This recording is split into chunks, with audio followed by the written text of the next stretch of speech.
Begitu juga dengan orang yang menginginkan kebahagiaan dunia dan akhirat, hendaknya memiliki cukup ilmu untuk bekalnya nanti. Dalam kehidupan sehari-hari, orang yang berilmu memiliki kedudukan yang baik dan menjadikan panutan. Sampai-sampai Rasulullah SAW mengatakan, tidurnya orang yang berilmu lebih baik daripada orang yang tidak berilmu. Orang yang berilmu akan Allah tinggikan derajatnya seperti firman Allah SAW dalam surat Al-Mujadalah ayat 11. Bismillahirrahmanirrahim. Yarfa'illahu alladhina amanu minkum walladhina utul ilma darajat. Artinya, Allah akan tinggikan orang-orang yang beriman di antara dan orang-orang yang diberi ilmu beberapa derajat.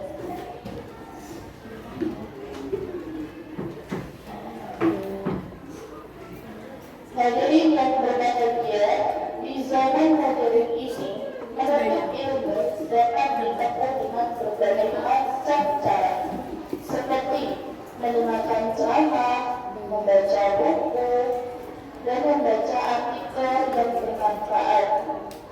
Oleh karena itu, marilah kita terus-menerus menuntut ilmu dan jangan lupa untuk mengamalkannya.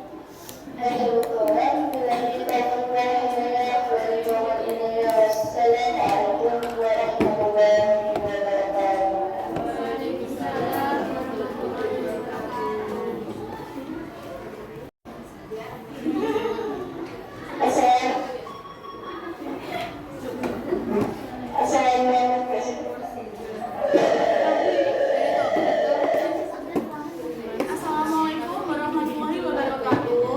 Assalamualaikum warahmatullahi wabarakatuh.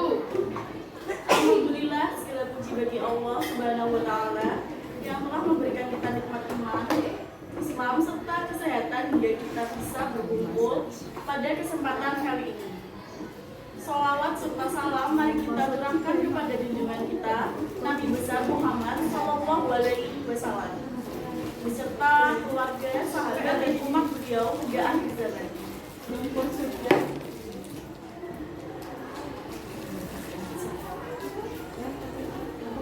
Jamaah yang dirahmati Allah, pada kesempatan kali ini kita akan membahas tentang sifat riya. Apa sih riya itu? Riya adalah melakukan suatu amal ibadah dengan tujuan ingin dipuji, dilihat, atau mendapat pengakuan dari manusia.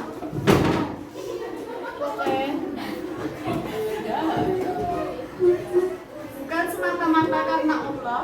Dalam Al-Quran, surat Al-Ma'un, ayat 4-6, Allah telah mengingatkan, maka celakalah orang-orang yang sholat, yaitu orang-orang yang lalai dari sholatnya yang berbuat riya.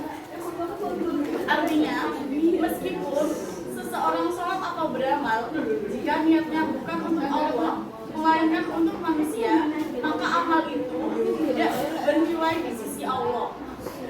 Riya ibarat racun yang tersembunyi, ia bisa merusak pahala tanpa kita sadari. Jamaah sekalian, daya riya bukan hanya menghapus amal, tapi juga membuat hati kita jauh dari keikhlasan. Padahal, keikhlasan adalah kunci diterimanya ibadah. Ibarat kita menanam pohon atau pupuknya salah, maka pohon itu tidak akan tumbuh. Begitu pula dengan ibadah, tanpa niat yang benar, amal itu tidak akan berbuah pahala.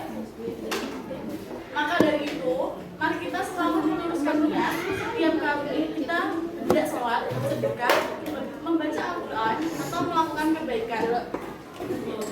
Tanyakan pada diri kita, apakah kita benar-benar karena Allah atau karena ingin dipuji orang lain. Jika kita ikhlas, insya Allah amal itu akan bernilai di sisi Allah. Jamaah yang berbahagia, mari kita berusaha menjauhkan diri dari sifat riya dan selalu berdoa agar Allah menjaga hati kita. Semoga Allah bayar ikhlas, yang beramal hanya untuk mencari ridho, bukan karena pujian manusia. Wassalamualaikum warahmatullahi wabarakatuh. Waalaikumsalam.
Selamat berkah semoga selalu tercurah kepada junjungan kita Nabi Muhammad Sallallahu Alaihi